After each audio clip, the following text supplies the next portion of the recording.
I don't think that there is the greatest driver of all time. Because if we think back in history, there's been Caracciola and Nuvolari, then there's been Fangio, maybe Jim Clark, maybe even a Jackie Stewart, but there's been a Niki Lauda for sure, an Alain Prost and an Ayrton Senna. In their time, they have all been the greatest of their period, of their era. But I don't believe there is one man who is the greatest of all time. But what makes a great driver? What makes a legend? Well, he has to have a talent that is God-given. It's not his own. It's a natural skill that he is gifted with. How those people manage that skill, how they manifest it, how they control it, makes the difference whether they will be the great drivers of their time.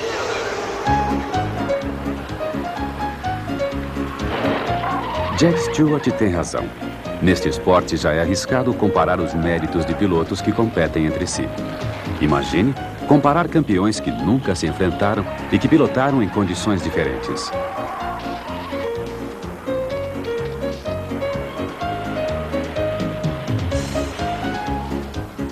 Por isso, é impossível dizer que Georges Boileau foi o maior. Mas, sem dúvida, ele foi o grande herói da era dos pioneiros. O mais emblemático de todos aqueles pilotos destemidos que duelavam às cegas em circuitos poeirentos. Ao volante de máquinas primitivas, perigosamente pesadas e que já tinham uma potência assustadora. Líder da equipe Peugeot, Boileau deu provas de brio e ousadia incríveis, resistindo com orgulho e extraordinária obstinação ao exército de Mercedes conquistadoras. Este duelo franco-alemão atingiu o auge no Grande Prêmio do Automóvel Clube da França, em Lyon, no dia 4 de julho de 1914, quando a Mercedes inventou a tática da lebre e venceu a resistência da Peugeot. Mas, além de pilotar carros, Boileau também era piloto da aviação francesa e morreu em combate na Primeira Guerra Mundial. Durante a guerra, as corridas pararam de acontecer na Europa e só recomeçaram nos anos 20. Os franceses vinham na frente com as Delages e as Bugattis. Os alemães foram perdendo lugar para as escuderias italianas Fiat e Alfa Romeo. Entre os pilotos dessa época, Felice Nazzaro foi o mais representativo. Ele sabia tirar o máximo proveito da mecânica sem abusar do motor. Uma combinação que o levou a uma carreira brilhante e excepcionalmente longa de 2 décadas. Nazzaro havia sido campeão da Fiat, mas logo no início dos anos 20 teve que enfrentar a Alfa Romeo com uma formidável dupla de pilotos. Primeiro, Antonio Ascari, chamado de espetacular e até mesmo acrobático pelos comentaristas da época.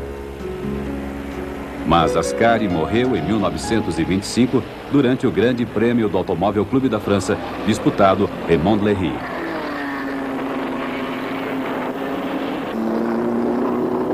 O outro grande piloto da Fiat na década de 20 era Giuseppe Campari. Fanático por ópera, Campari sonhava em ser cantor lírico, mas brilhou mesmo no automobilismo. Campari conseguiu sua maior vitória no Grande Prêmio do Automóvel Clube da França de 1924. Ele venceu Albert Divot e Robert Benoit pilotando uma Delage, o melhor carro francês da época. Mas, como seu companheiro de equipe, Campari perdeu a vida correndo. O acidente fatal aconteceu no Grande Prêmio da Itália de 1933. Outros 2 pilotos, Borzacchini e Krajkovski, também morreram nesta mesma prova. Os anos 30 foram marcados pelo retorno dos alemães. Nas pistas, um exército de pilotos germânicos, dos quais Rudolf Caracciola foi o soberano. Ele era inigualável no domínio da potência monstruosa das flechas de prata no perigoso tobogã de Nürburgring, na Alemanha. Para Caracciola, tudo parecia tão fácil que era quase entediante observar sua forma de pilotar. Dotado de uma técnica infalível, ele era incomparável em pista molhada e ganhou o apelido de Mestre da Chuva.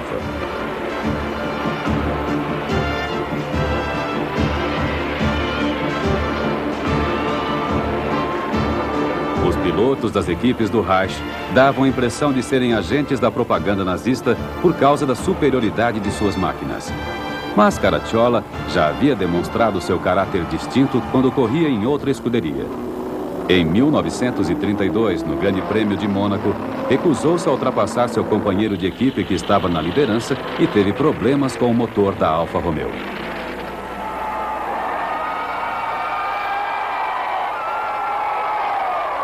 Este companheiro de equipe era Tazio Nuvolari, um italiano pequeno e franzino que nas pistas se tornava um gigante.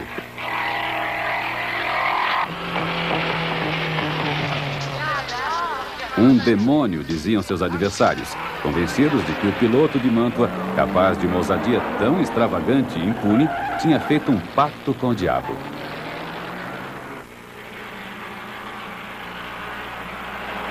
Vencedor de 49 grandes prêmios, Tazio Nuvolari era um homem dos mais loucos desafios, aquele que jamais desistia.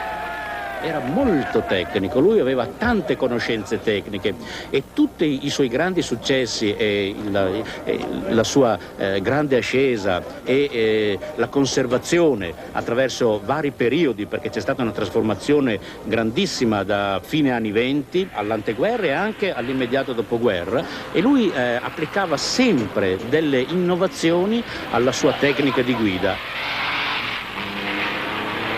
La grande invenzione che se l'è trascinata fino ai tempi dell'Auto Union era la capacità di fare il drift, la scivolata su tutte le quattro ruote, in modo leggero, però già importante perché a quei tempi non si faceva.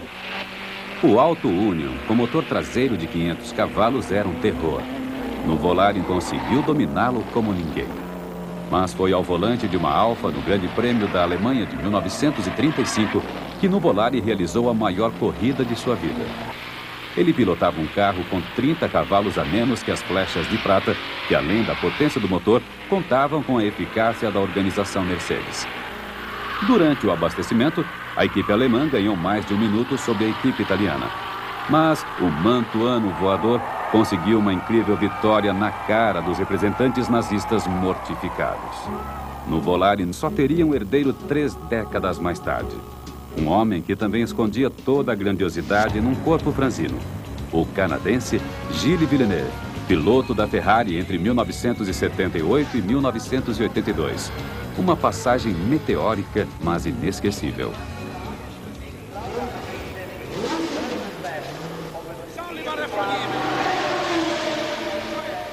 Di Gilles non si possa dire niente di più di quello che ha fatto vedere a tutti. Era molto generoso, un uomo di grande talento naturale e di grande coraggio, molto semplice, sempre all'attacco, anche quando doveva girare per strada per andare a prendere il gelato, andava forte, faceva i testacoda, si divertiva. Principalmente si divertiva a fare il pilota. O temperamento de lutador de Villeneuve ficou famoso. Io penso che per gli episodi che lui ha saputo far vedere agli altri, Gilles sia già un pilota di leggenda. Io voglio ricordare l'episodio, lo chiamavano il pilota volante, perché ha fatto un mare di incidenti all'inizio quando imparava. L'episodio di Zandvoort quando è rientrato al box su 3 ruote.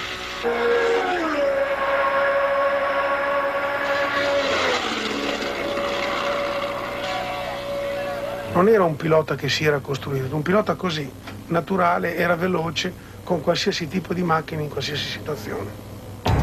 O episódio mais famoso da carreira de Villeneuve será sempre o incrível duelo, roda com René Arnoux, nas últimas voltas do Grande Prêmio da França de 1979, em Dijon. Eles disputavam o segundo lugar, esbarrando-se um no outro. Desdenhando do perigo que este tipo de manobra significava para carros com rodas descobertas, mas sabendo exatamente até onde podiam ir. Mas vamos retomar o caminho da história. A Segunda Guerra Mundial interrompeu as corridas que só recomeçariam em 1947. Não demorou para que surgissem novos astros. Giuseppe Farina, Jean-Pierre Vergne, Raymond Sommer, Luigi Villoresi, Alberto Ascari. Em 1948, as Alfas dominaram as pistas e Vergne venceu 2 das 4 corridas mais importantes organizadas naquele ano. O francês parecia destinado a uma grande carreira. mas morreu no fim da temporada em Buenos Aires num acidente com um Gordini.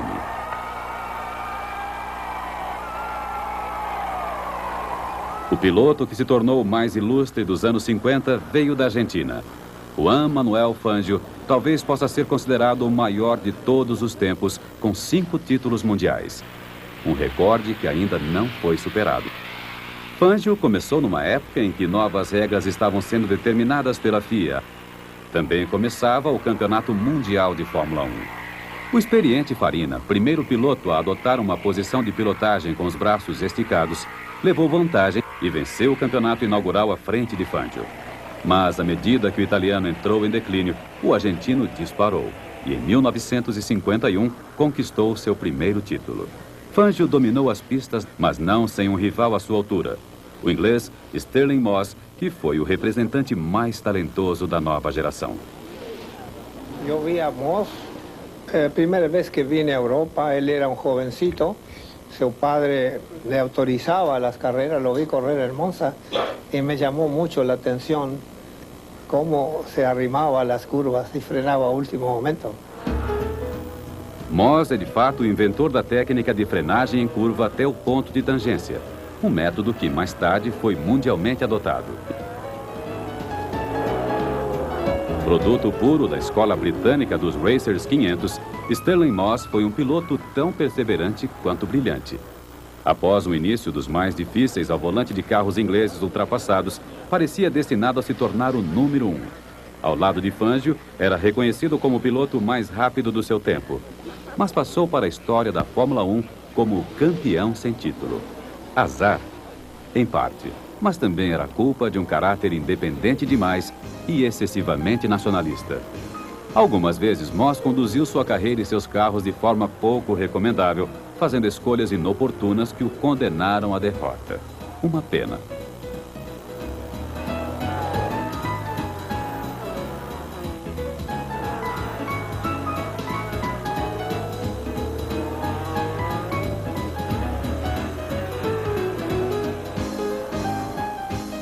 I was always felt as a fighter. If my car, you know, whatever happened, if I'm still running, I'm going to try and win, even if it's not impossible. You've always got this fastest lap to go to or something. And I think having that attitude, having the attitude of wanting to be a fighter, I think is a very important thing. There are things that I don't know if Fangio had them or not. He was so good, one doesn't really know whether he was a fighter or whether he wasn't. Uma das maiores façanhas de Stirling Moss foi a vitória de 1961 em Mônaco. Ao volante de uma Lotus, ele pilotou como um mestre e tirou proveito da agilidade do carro. Moss teve lances realmente brilhantes, mas falhou no campeonato por 3 anos consecutivos atrás de Fangio. Em 1958, perdeu o título por um único ponto em favor de Hawthorne. Quando Fangio se aposentou, todos acreditavam que Moss seria seu sucessor. Mas depois de um grave acidente em Goodwood, na Inglaterra, Moss colocou fim à carreira. When I went to try myself out, my lap times around the circuit were reasonable, but I could see that what had before been normal and natural to me was not. I mean, I go into a corner and suddenly think, my God, I must brake now. I must get over here. I had to work out what I had to do, whereas before it had all been natural. And I felt it was unrealistic to continue. Tanto o oportunismo quanto a classe fizeram a diferença entre Moss e Fangio. Além de ser extremamente talentoso, o argentino soube escolher e estava sempre na escuderia certa, no momento certo. Fangio era protegido do ditador Perón, que o mandou à Europa no fim dos anos 40 para tentar a sorte. Ele conquistou o primeiro título em 1951 na Alfa Romeo. No ano seguinte, Fangio sofreu um acidente em Monza que o obrigou a abandonar as pistas durante toda a temporada. Em 1953, foi vice-campeão. Em 1954, foi contratado como líder da equipe Mercedes. A escuderia alemã retornava aos grandes prêmios com carros muito avançados que iriam dominar seus rivais. Fangio superou seus companheiros de equipe e conquistou o segundo título com grande sucesso, deixando para trás Gonçalves e Hawthorne, os pilotos da Ferrari. De estatura mediana, um pouco corpulento e com uma postura reservada, Fangio não tinha aparentemente o biotipo adequado, mas o olhar de águia revelava sua genialidade.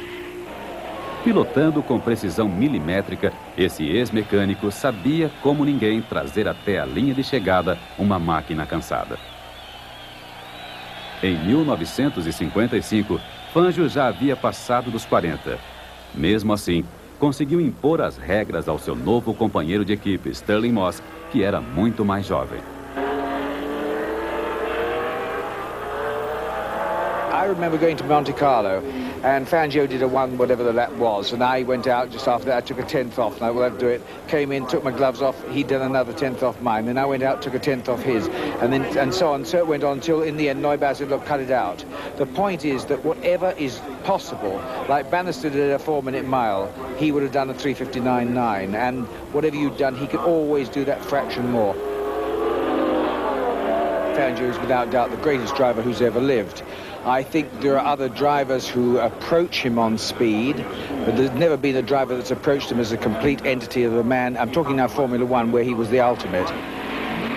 Nas 2 temporadas com a Mercedes, Fangio conquistou 8 vitórias em 12 grandes prêmios e mais 2 títulos.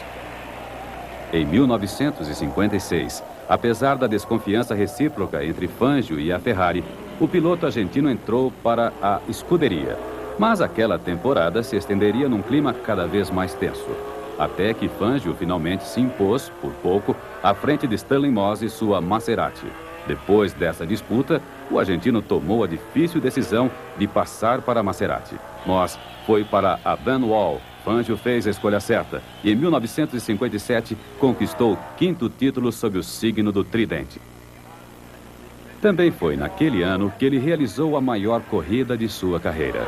Atrasado por um reabastecimento excessivamente demorado durante o Grande Prêmio da Alemanha, Fangio acabou distanciado de maneira aparentemente irremediável pela dupla da Ferrari, Hawthorne e Collins.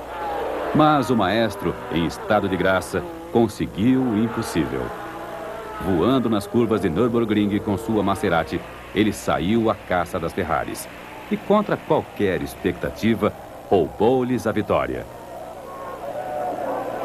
Com o fim da euforia e a conquista do 5º título, Fangio se lançou na temporada de 1958. Aos 47 anos, nada havia perdido de suas qualidades na pista, mas seu coração já não estava mais lá.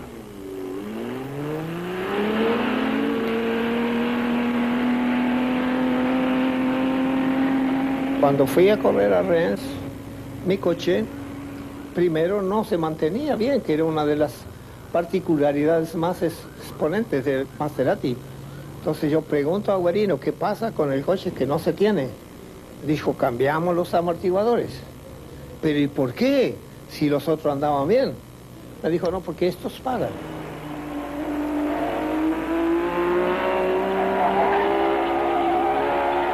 Entonces yo me di cuenta que la cosa ya era distinto. Dije, ellos pagan, pero soy yo el que corro en el auto. Y largamos la carrera y a las 15 vueltas se rompió el pedal del embriague. Me quedé sin el embriague. Así que me paré en el box, le di el pedal, lo tenía ahí en el piso, y ellos me pidieron por favor que siguiera. Me empujaron el auto y seguí. Y llegué cuarto. Yo soy un hombre que creo en el destino. Quizás me ayudó mucho la suerte y el destino.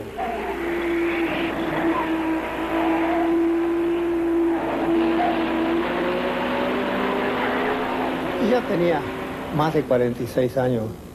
Ya tenía que esforzar más que los jóvenes de 20, 25, 22.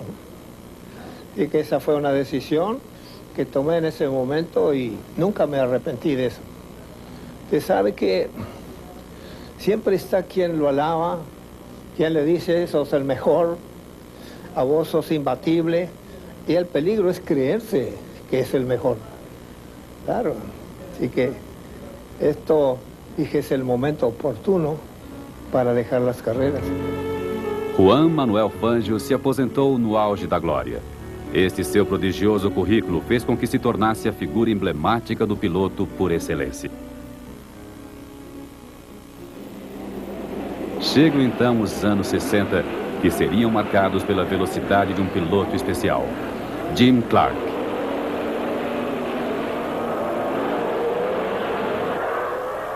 Um piloto de classe com uma carreira meteórica. Logo no seu primeiro grande prêmio, mostrou que era capaz de andar com os mais velozes. Jim Clark was first and foremost a Scottish farmer. He really wasn't made to be a racing driver. He was introverted, he was shy, he was really a man who felt more at home on his farm, on his land, with his sheep and with his farm workers and fellow Scots. Mas Clark possuía um talento natural único e encontrou na pessoa de Colin Chapman, o construtor da Lotus, seu complemento. Juntos fizeram milagres. Puro produto da Fórmula Júnior, Clark foi o primeiro grande campeão da era contemporânea da Fórmula 1 com motor traseiro.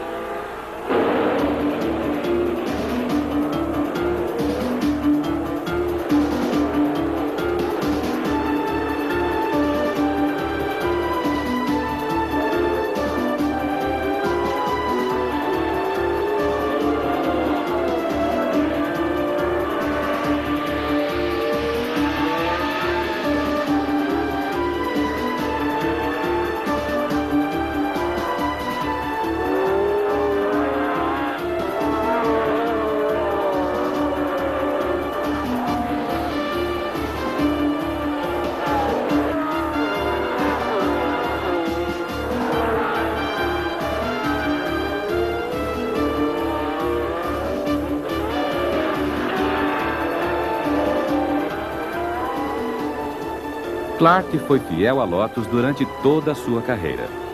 Superando os rivais com uma autoconfiança serena, conquistou de maneira implacável os campeonatos de 1963 e 65. Jim Clark was the best racing driver I ever raced against. He was so smooth, so precise. He did it so naturally. He seemed to take so little out of his car.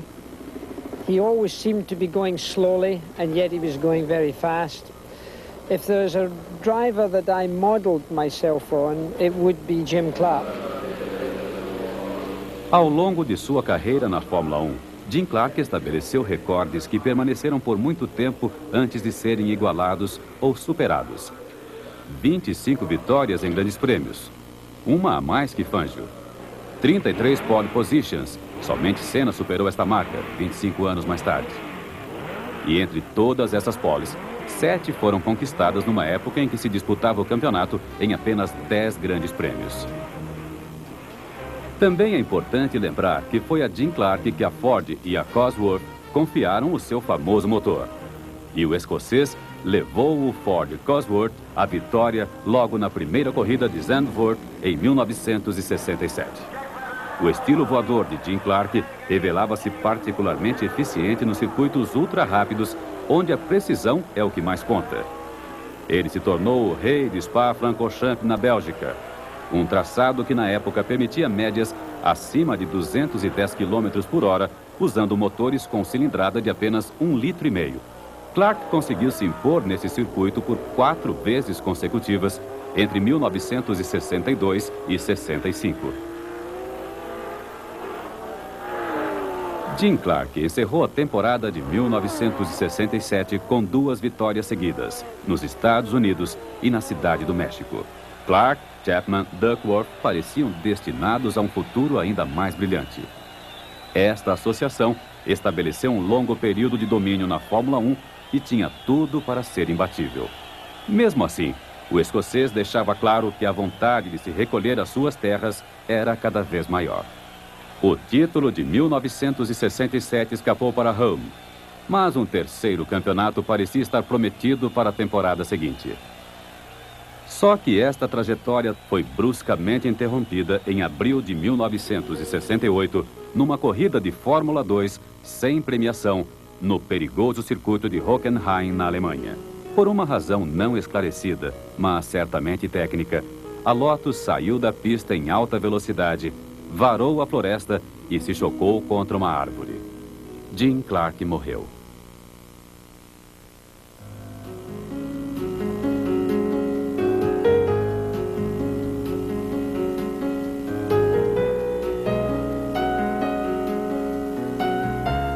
Jim Clark foi o último dos grandes pilotos cavalheiros. Aqueles que correram por amor e pelo prazer de pilotar, nunca para enriquecer. Jack Stewart, também escocês, o conheceu muito bem. Only in his last year did he really develop as a personality in himself, and only late in his career did he have any real confidence, or did he recognize his real superiority as a driver. So he was really a contradiction to the modern Grand Prix driver. He was entering a period of his life where he would have had to change enormously, and I'm not sure he would have been prepared to do that. Era o fim do período romântico das corridas. Em 1968, começava a era dos patrocinadores. Jack Stewart ocupou o vazio deixado por Jim Clark e dominou sua época com um profissionalismo exemplar e muita classe na pista. Today the sport gets to a much wider public because companies who are using motor racing to attract attention to their products have gone out, have advertised, have projected motor racing to a new group of people. Motor racing used to be a very small interest group. Today, the whole world knows about motor racing. A fase mais vitoriosa de Stewart na Fórmula 1 foi lançada em 1968 pela sua associação com o construtor de foguetes Matra. Mas seu nome ficaria ligado para sempre a Ken Tyrrell, que o acompanhou na trajetória de sucesso. A dupla Stewart-Tyrrell funcionava de forma diferente da dupla Clark-Chapman. Não tinha tanta genialidade, ousadia e brio, mas se firmava no rigor, na assiduidade e no pragmatismo. Muito consciente dos riscos que corria, Stewart confiava em seu mentor para garantir a robustez e a confiabilidade dos carros e para auxiliá-lo na escolha das melhores opções táticas e estratégicas. A eficiência desta associação ficou comprovada em 1969, quando Jack Stewart venceu o campeonato.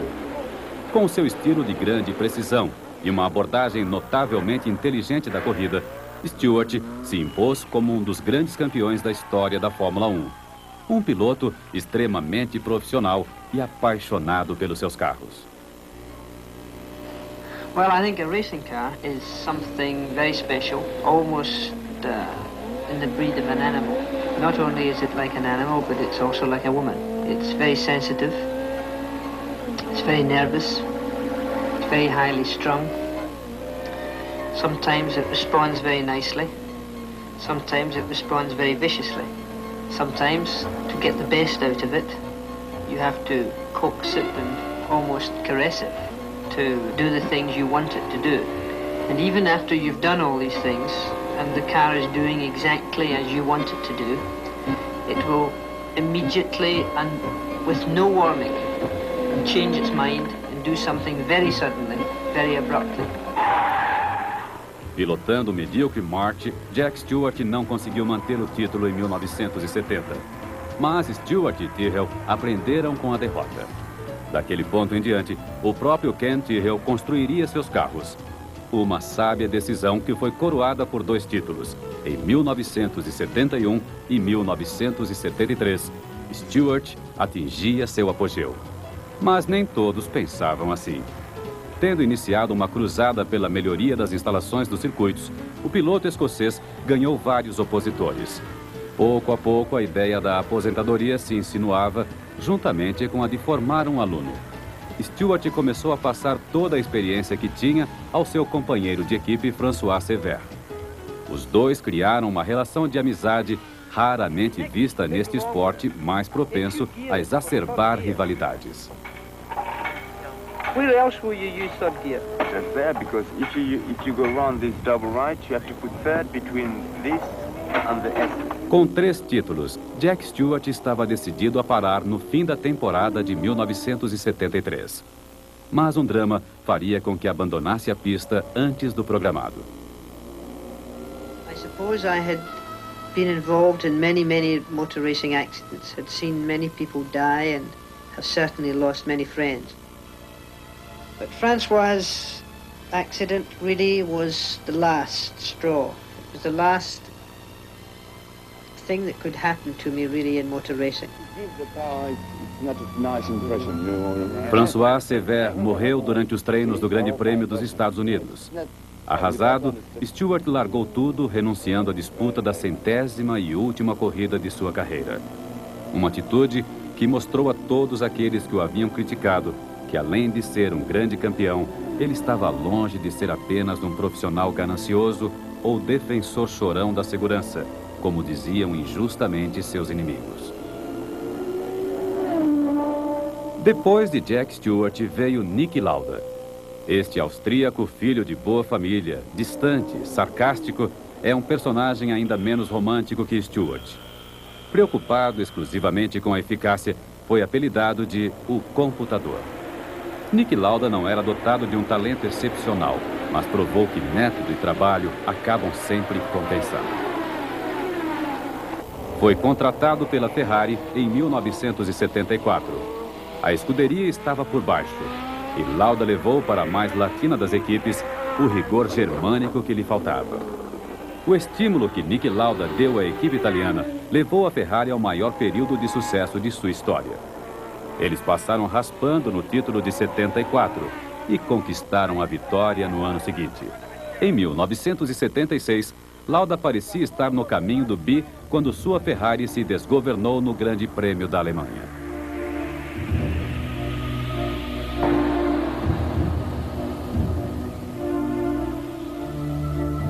Niki Lauda sofreu graves queimaduras.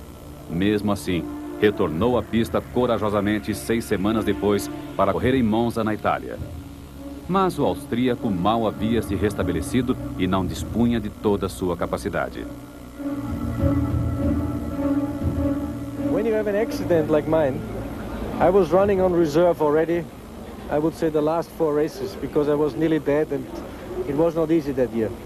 So I came on reserve into a race where the conditions needed a strong man with all the reserves for this difficult decision to say, today it rains, I don't care, I'm still strong and I'm go for it. And then the condition got more and more difficult, so therefore I said, I'm too weak to take this extra shit with rain. So I said, no way. I was unlucky that after 15-20 minutes of terrible racing, the rain stopped. So, okay, I lost the championship, but I think the decision at that time was right and I would do it again. Niki Lauda perdeu o título em 1976 no circuito de Mount Fuji, no Japão. Em 1977, o austríaco teria sua revanche, mas também teve que enfrentar uma grande decepção. A Ferrari havia duvidado da sua capacidade de dar a volta por cima e contratou às pressas o piloto Carlos Reutemann. Lauda não o queria como companheiro de equipe e assim que conquistou o título, rompeu com a escuderia. If you come to the point where you come to a team and you see always the same faces and the same spaghettis and whatever, it's a pure, normal human reaction that sometime in life you feel for a change. Nothing against the Ferrari people. The main reason was simply that I was ready for a change. Bernie Ecclestone não deixou escapar a oportunidade de ter Niki Lauda na sua equipe. E o austríaco passou a correr numa Brabham, mas esta foi superada pela Lotus com efeito solo. Além disso, Lauda era confrontado dentro da sua própria equipe pela talentosa esperança brasileira Nelson Piquet. Sem a motivação indispensável para se manter no topo, Niki Lauda decidiu abandonar a competição de uma hora para outra, bem no meio do primeiro dia de treino do Prêmio do Canadá de 79. Ele saiu de cena sem qualquer palavra de explicação ou de adeus.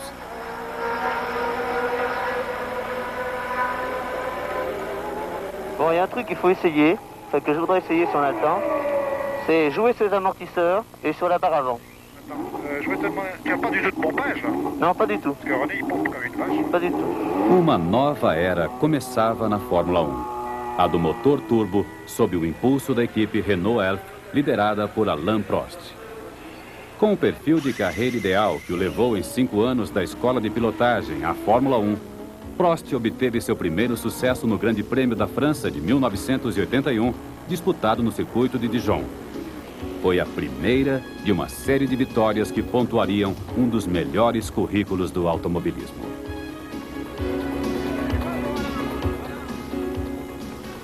Alain Prost se sobressaiu entre os pilotos de uma nova geração que veio do kart e das escolas de pilotagem.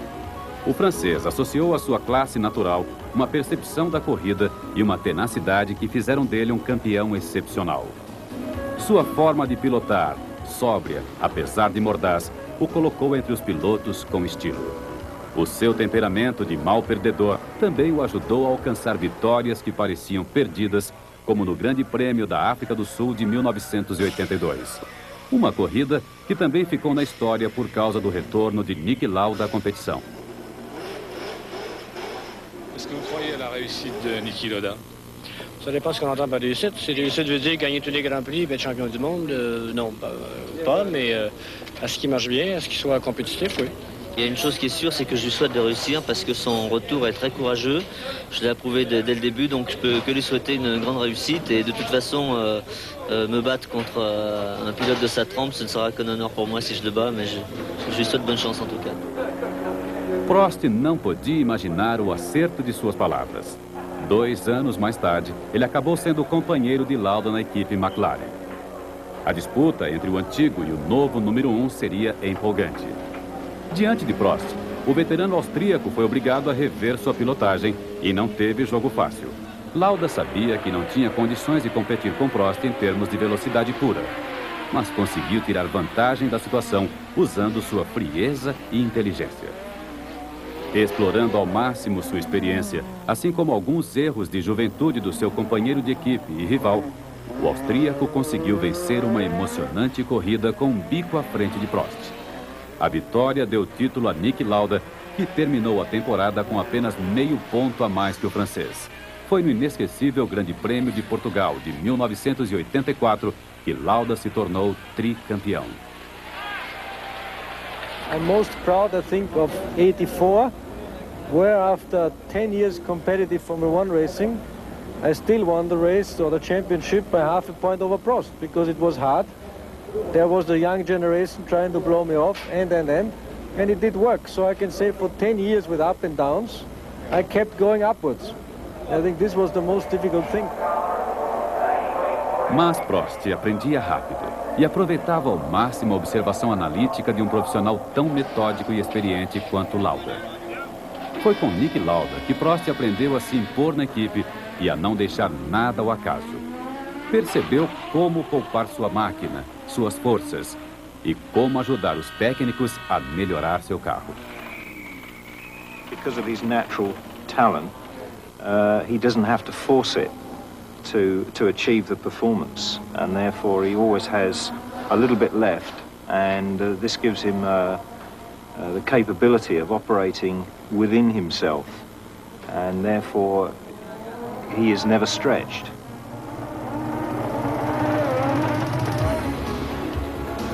Em 1985, Niki Lauda, o computador, deu lugar a Alain Prost, que passou a ser chamado de o professor, por causa da ciência quase infalível adquirida no convívio com seu companheiro mais velho. Ciência que fez de Prost o primeiro campeão do mundo francês na história da Fórmula 1. Ele conquistou o título no Grande Prêmio da Europa, disputado em 6 de outubro de 85, em Brands Hatch, na Inglaterra.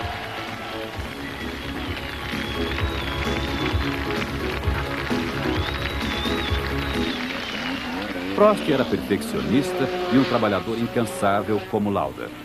Mas tinha um temperamento muito mais latino do que seu antecessor, principalmente na relação com o carro. Ma voiture, j'ai l'impression de toujours faire corps avec. Je sais pas comment dire, mais c'est pas comme une personne, comme un être humain, c'est quelque chose de très dangereux, mais j'essaye de la dominer, mais c'est souvent elle qui me domine. Et on a une relation un petit peu bizarre ensemble, mais pour moi c'est un bijou. Prost se tornou um calculista implacável e conquistou o segundo título em 1986, apesar de estar ao volante de uma máquina notoriamente inferior às Williams Honda. Enquanto Mansell e Piquet perdiam pontos na corrida ao título por causa de uma rivalidade estéril, Prost explorava ao máximo os meios dos quais dispunha. E num final de suspense no Grande Prêmio da Austrália, ele venceu seus 2 adversários de forma magistral. Prost foi o campeão incontestável da Fórmula Turbo dos anos 80. Nesse período estabeleceu uma média de mais de 4 vitórias por temporada, exatamente o dobro de Piquet e Senna, que além dele foram os pilotos que mais venceram corridas durante a década de 80. O francês também conquistou 2 títulos consecutivos em 85 e 86. No ano seguinte, perdeu o campeonato diante da potência das Williams, Honda e das Ferraris. Mas mesmo sem um carro tão competitivo, correu com brio. E no Grande Prêmio de Portugal, Prost venceu pela 28ª vez, superando o recorde de Stewart. C'était le type de course où on doute jamais, où on sait que normalement tout doit aller très bien jusqu'au dernier tour. Même quand j'étais deuxième derrière Berger et qu'il restait peu de tours, je pensais que soit j'allais le rattraper doublé, soit il allait faire une faute. J'étais vraiment très confiant. Berger, acuado pela pressão implacável de Prost, rodou a 2 voltas do final.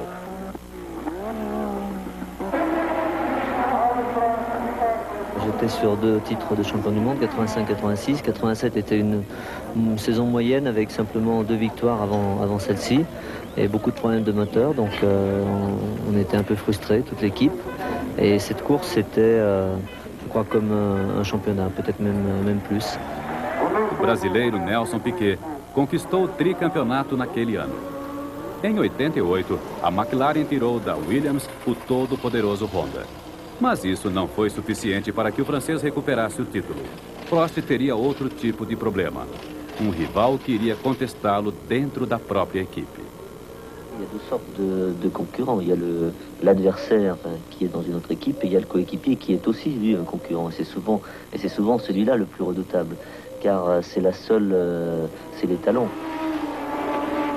Ayrton Senna era a estrela nascente e o convívio dos dois na McLaren seria tempestuoso.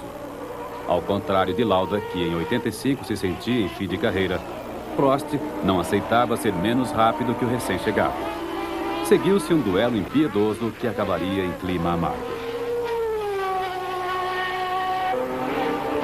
Senna agarrou o título de 1988, mas Prost conseguiu sua revanche em 89. Só que a vitória aconteceu em meio a um acidente entre os 2 pilotos no circuito de Suzuka, no Japão. A batida provocou a saída de Prost da McLaren. Prost encontrou um refúgio milionário na Ferrari, que há mais de 10 anos corria atrás do título. O francês quase conseguiu dar o título à equipe da cidade de Maranello em 1990. Mas suas esperanças foram aniquiladas por um novo acidente com Senna em Suzuka. A situação teve um gosto desagradável de acerto de contas, desta vez com vantagens para o brasileiro. Prost foi dispensado pela Ferrari no final de 91. Ele saiu de Senna temporariamente. Ayrton Senna era o número 1. Brasileiro, como Fittipaldi e Piquet, Senna revelou sua genialidade ao volante de uma modesta Toleman no Grande Prêmio de Mônaco de 1984. A prova era disputada sob um dilúvio e foi interrompida no momento em que ele quase venceu Prost após uma corrida espetacular. Imediatamente recrutado pela Lotus, Ayrton Senna logo se impôs como novo fenômeno do automobilismo. Senna aliava ao perfeccionismo maníaco uma extraordinária visão global e, com uma determinação infalível, disparou na busca da performance ideal. Unless I have a feeling that I'm giving my very best, I don't feel happy. And in order I can give my very best, I have to concentrate, I have to work hard, and I have to push all the time myself and the people that are working around me to improve and to be better. Ele se tornou o maior caçador de pole positions da história. Ninguém sabia explorar tanto a aderência fenomenal e efêmera de um jogo de pneus de qualificação. E a segurança que tinha ao abrir caminho numa ultrapassagem era inigualável. Esta determinação feroz, combinada a um misticismo confesso, não só incomodava, como também assustava.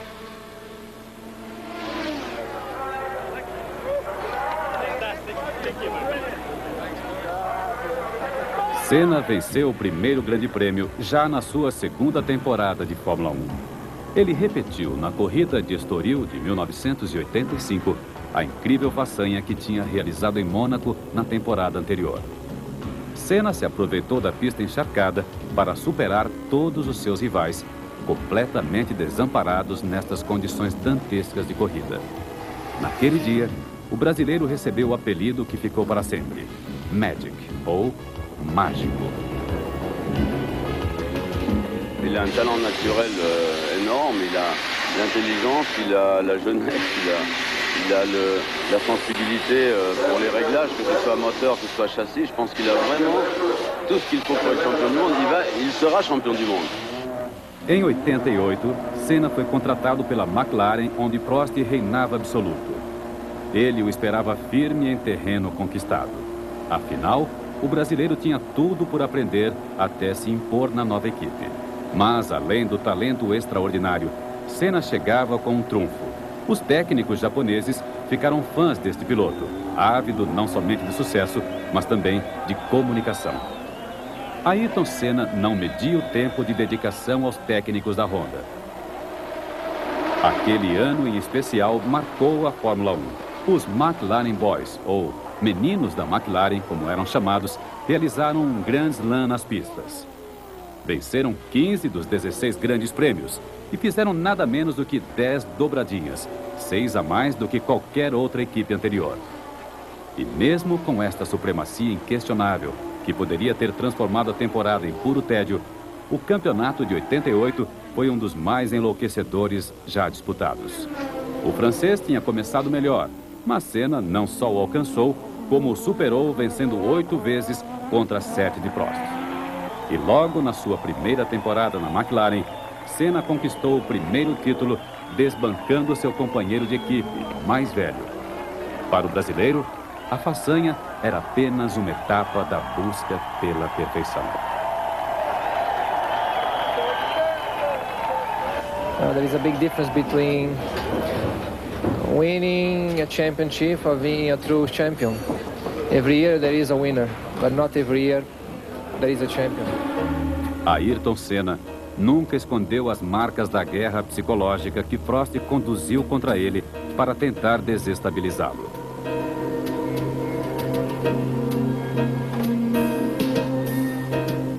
What can disturb the image of a champion is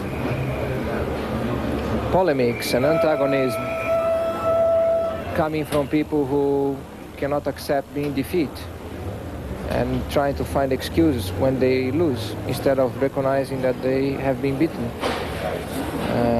That can make a lot of distortion. Prost, mestre na arte da manipulação da mídia, iniciou uma campanha para convencer a opinião pública de que a McLaren estava favorecendo seu rival. E Senna, como uma criança mimada, caiu na armadilha no Grande Prêmio do Japão de 89. Ao tentar uma manobra arriscada contra Prost, teve a porta fechada.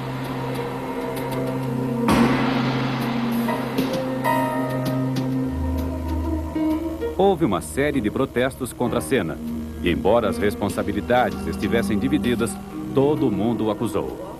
Ele foi desclassificado e perdeu o título.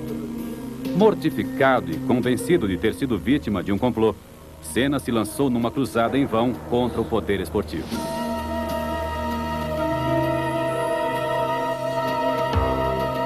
O episódio fez com que Senna endurecesse ainda mais o seu comportamento. Acusado de pilotagem perigosa em 1990, passou a tratar os críticos com desdém. E se vingou de Prost batendo deliberadamente em Suzuka.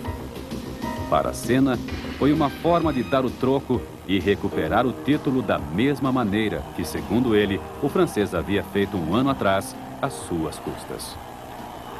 I have had great races in my career, fortunately. But I'm still looking for my best one in the future. O piloto brasileiro foi tricampeão em 1991.